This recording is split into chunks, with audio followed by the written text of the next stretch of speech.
Hi guys, welcome to Co-Parenting with a Narcissist 101. I'm Kate. Thank you guys so much for subscribing and thank you for joining me. So today we're going to talk about narcissist and parenting.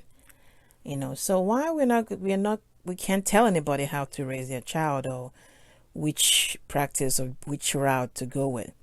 But I think we can all agree on one thing. We're trying to raise decent people to not only be of benefit to themselves, but as well to the society. I don't think anybody is sitting down and planning how to raise a crazy person or to, raise somebody that's going to wreak, havoc in their family or the society. That's not what we're doing. So at least we all agree on that. That is our end goal. However route we choose to go. So when you're co-parenting with a narcissist, you pretty much obviously have to understand that they're in a secret competition. I say secret because you really are not in any competition with them. You probably don't know that you are in this game. Obviously, that's what they did to us anyway. You are in a game that you didn't even know that you were a player in, but somehow they put you in there as as a player. But pretty much that's the game they're playing with themselves. So they're in the game, they're playing with the game in their head of, I have to win this game.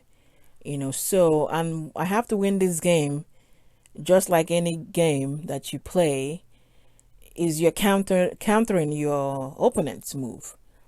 You are the opponent, whether you want to or not.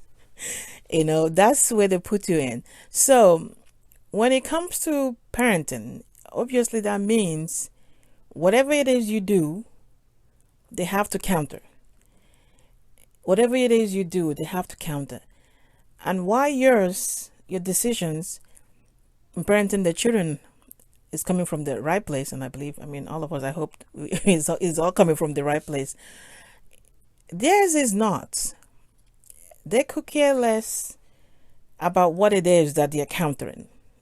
It doesn't matter as long as they feel like they've one-upped you on that one.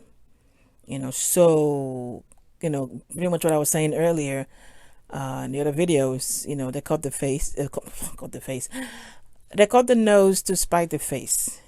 In this case, the children are, going to be affected, but they don't care. So whatever decision you take, whatever thing that you decide that is in the best interest of the child, is not viewed as in the best interest of the child when it comes to the narcissist. To them, it means that you are trying to rule the universe. You're trying to control each and everything.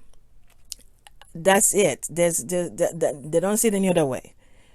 So you trying to instill maybe some kind of structure in the kids' life, some kind of routine, is not viewed that way. And let me give you an example. When I was still married to the narc, the kids go to bed at 9, 8:45, 9, during school, the school day. And we do this because you guys would know, if you have your kids at, school age, the battle that goes on in the morning when it's time to go to bed. So latest is 9 o'clock. They should be in bed. So this is the practice, or you know what? I should probably say that's what I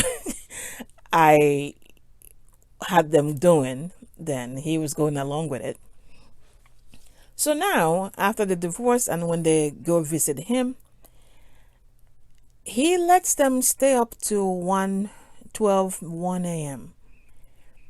And they normally go there Fridays, the weekends. So thank God, we don't have to deal with school days. But normally, like I was saying, when you're a kid, you have this routine for the child.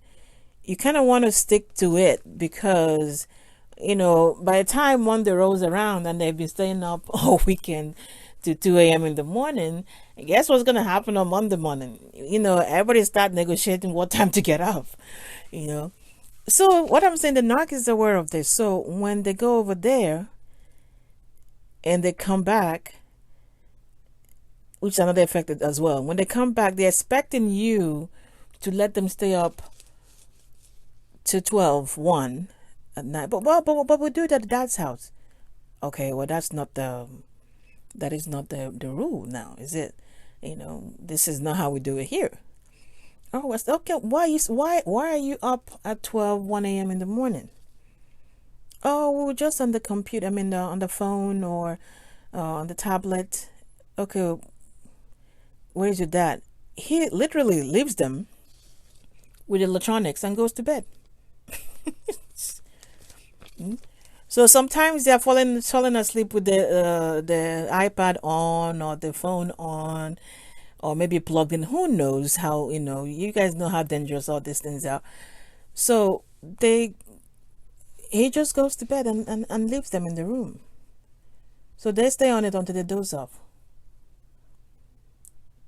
Even though he's aware that their bedtime is 9. But he could care less. Why? Because why would I tell them why would I tell them what time to go to bed over there? So because the target is me, is always been you, is you be the target. So as long as I counter whatever it is you said, I do not care who gets hurt, who gets burned, it does not even matter. But what I know is I am not going to do what you're saying I should do. And because the kids' interest is the farthest thing from their mind, obviously, they're going to do what they need to do. The kids, it doesn't matter. They don't care. So, or you have the kids, maybe certain things that you buy, or you're trying to teach kids or whatever the value of things, or value of money, or value of a narcissist is busy trying to buy them, because you have to understand they believe, I'll probably talk about this in another video. They believe they could buy money, they could buy anything, so you over here, they can easily go ahead and spoil a child. Just buy and buy and buy. Why? So that after buying all that stuff, when the child comes home to you and is looking at you expecting the same things, and you're trying to explain why this is not necessary, you don't need all that, and they're saying, oh, but dad said this happened, or dad said this. This is exactly what a narcissist is expecting to happen. They're hoping they could buy the children. They're hoping to get to a point where now you trying to instill some discipline is not looked at, oh, mom is being hard on, her mom is really strict or whatever, So they will try and do all these mind games and play games. In my own case, he done so much exposing of himself that I don't even need to tell the kids who he is. So I don't have to tell them anything. He already showed himself. He already exposed himself. He contradicted himself so many times that they figured it out. But what we're not going to do is to reward bad behavior in children.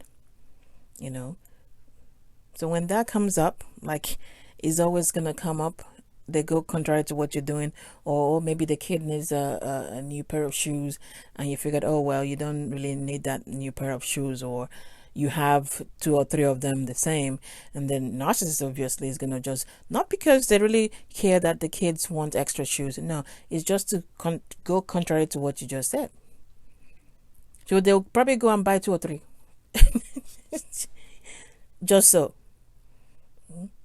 But as all this is going on, what you're not going to do is to come down to their level, because you can't forget to parent, because you are the only parent in this midst. You are the only parent in the midst. So you can't go to their level where you are trying now to compete with what he's doing or what she's doing. No, guess who's going to stop for the kids? Because what you end up doing is probably have the kids now seeing that, oh wait, hold on. I can play this one off the other. I mean, they will try it. I'll play this person off this other person. And the kids gets hurt doing that. And guess who cares the most about this? You, because the nut doesn't care. This is a game. This is a game. And they have to win. If they destroy the kids, making sure that they one up you, yes, they will do it. So as always, you don't engage in all this stuff. You still parent. You don't get down to that level. You don't get to their level. You don't reward bad behavior anyway with the children. Even if whatever they're doing over there with them, when the kids still come back home, or if they're living with you or if they're visiting, you will still be the parent. Because they have to have some kind of stability somewhere. If you give in and start doing the whole back and forth game, now the narcissist, not only is he or she getting the supply, they've drawn you out of your element. Now you are in the game. Now you are not acting in the best interest of the child, and the child suffers. And only you is only felt by you because you are the only one that has interest in the well-being of the child. So summary is, you do not forget to parent. Yes, the narcissist will try to contradict everything you say. Yes, he's going to challenge everything you say. It does not matter. Whatever it is, you said it, they're challenging it. They have to win. If that happens, you have to rise above that and still be a parent. You cannot be drawn into this game. We didn't know we were in a game when we got it with them. Sure as hell not going to continue playing the game now that we know there is a game that somehow we ended up in. You weren't even want to be a part of. So you don't forget to parent. Because you're the only parent. You're the only parent. Alright guys, that's all I got for today. Don't forget to subscribe, comment, like, let me know what you think, and let whoever needs to this might help, let them know. We'll try to navigate this whole process that we're in. And of course, remember, get your mind right, everything else will fall into place. Once we get our mind thinking in the right direction, we're good. All right, take care. Bye.